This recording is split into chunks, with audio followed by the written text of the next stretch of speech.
साथियों नमस्कार। वीडियो श्रृंखला डीके का हल के 25वें एपिसोड में आपका स्वागत है। पिछली कड़ी में हमने आलू की पैदावार को दोगुना करने की दिशा में उठाए जाने वाले कदमों पर चर्चा की।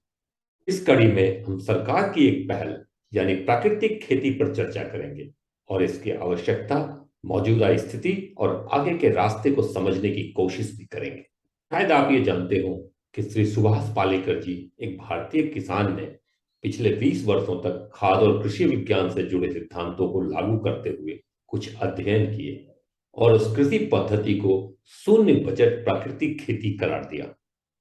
अब यह दावा किया जाता है कि भारत के लाखों किसानों ने प्राकृतिक विकल्पों के पक्ष में रासायनिक उर्वरक और कीटनाशकों को खारिज कर दिया।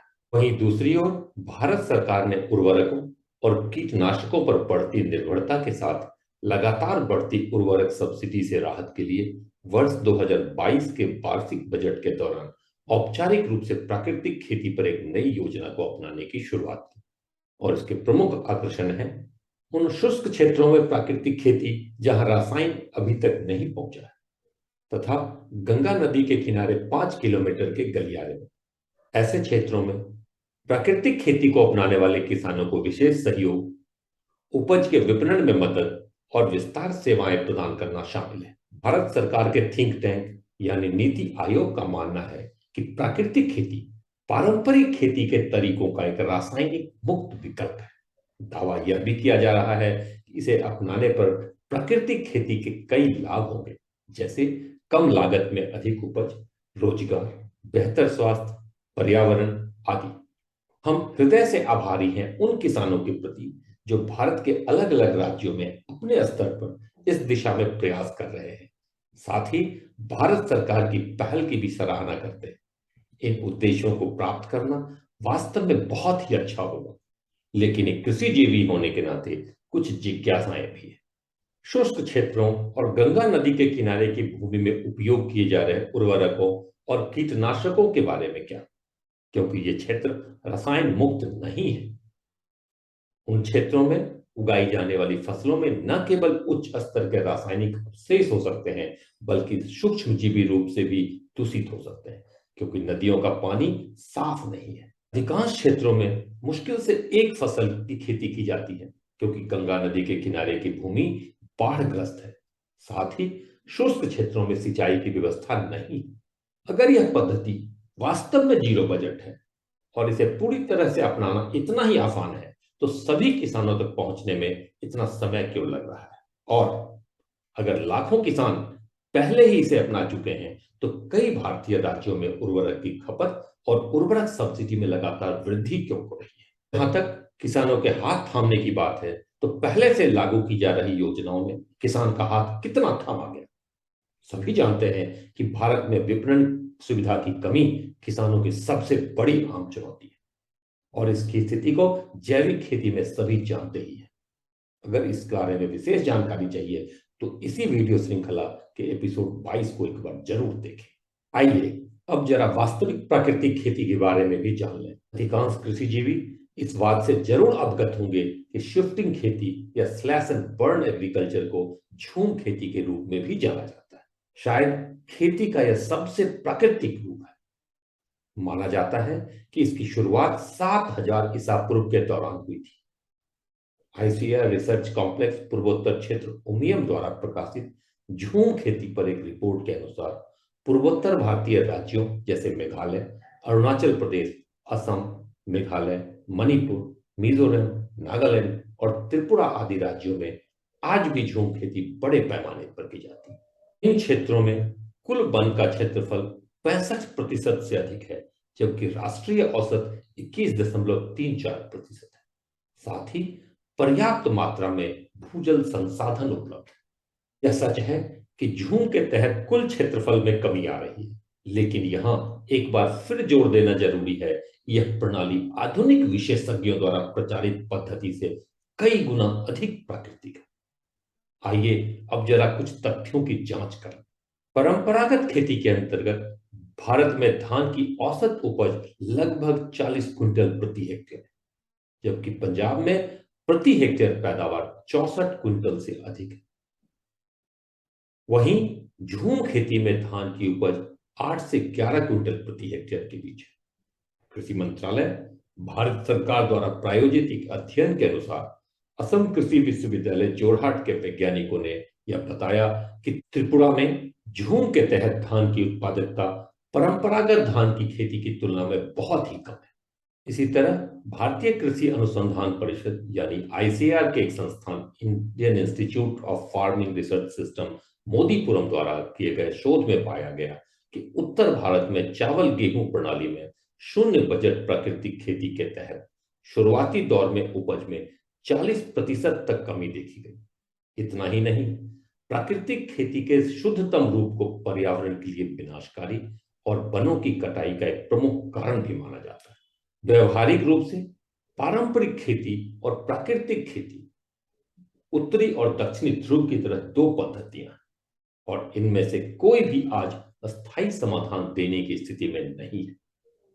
हालांकि पूरी दृढ़ता के साथ यह अनुशंसा की जाती है कि सभी शोध कार्य लगातार चलते रहे ताकि प्राकृतिक खेती को बृहद पैमाने पर अपनाने के लिए किसानों को प्रेरित करने से पहले इससे जुड़े सभी प्रश्नों और संदेहों का उत्तर उपलब्ध हो। आधे अधूरे समाधान केवल भारतीय कृषि के लिए आपदा का कारण बनेंगे, और शायद इसका भी वही असर होगा जो कि रासायनिक खेती, टिकाऊ खेती और फिर जैविक खेती का हुआ है।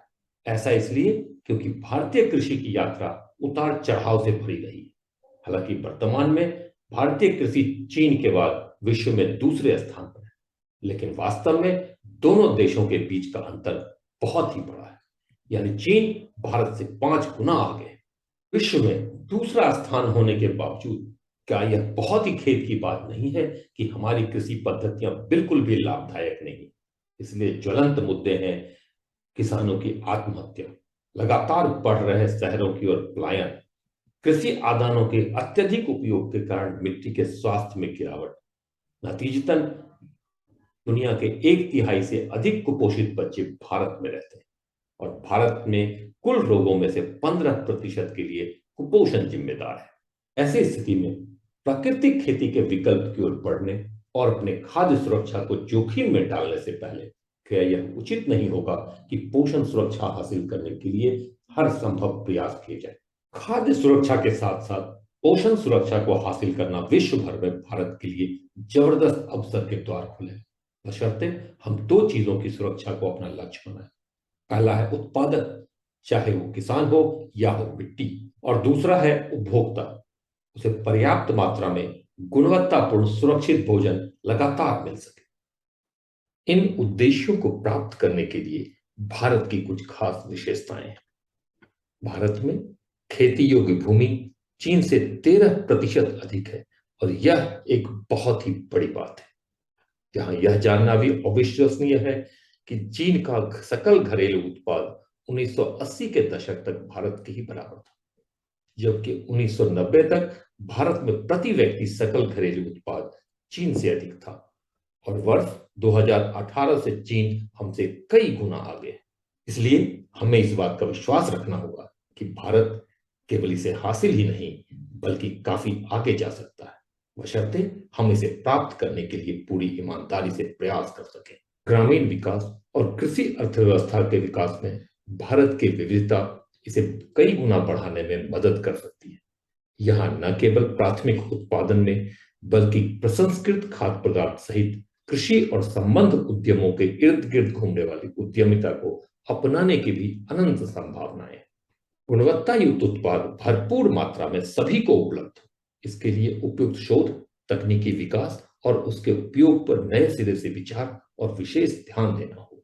ऐसा नहीं है कि अनुसंधान, विस्तार और अन्य कार्य वर्तमान में नहीं किया जा रहा, लेकिन भारत को विश्व में और अधिक सम्मान मिले, इसके लिए एक बृहद मिशन के तहत इसमें आमूल-चूल परिवर्तन की जरूरत है। सबसे पहला उपाय है मृदा स्वास्थ्य में सुधार के लिए तत्काल कदम, समन्वित इनपुट प्रबंधन पर विशेष जोर, ताकि अगले 3 से 5 वर्षों में रसायनों में 50% तक कमी की जा सके। अगला, स्थानीय परिस्थितियों के मुताबिक पारंपरिक फसलों पर विशेष जोर, कृषि और किसान केंद्रित फसल बीमा पॉलिसी, उन्नत तकनीकों पर विशेष जोर देने के लिए सिंचित क्षेत्र में अनिवार्य वृद्धि और ग्रामीण उद्यमशीलता नेटवर्क के लिए नीतिगत समर्थन।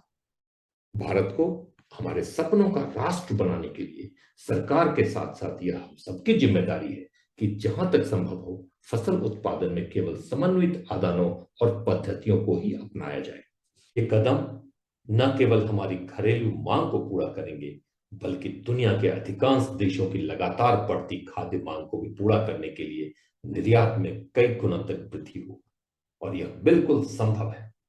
आने वाले कड़ियों में हम इन पहलुओं पर भी चर्चा करेंगे। जय हिंद। धन्यवाद। वीडियो को लाइक और चैनल को सब्सक्राइब करें, दोस्तों से साझा करें, साथ ही अपने सुझाव भी दें ताकि आने वाले समय में हम नए विषयों को भी शामिल कर सकें।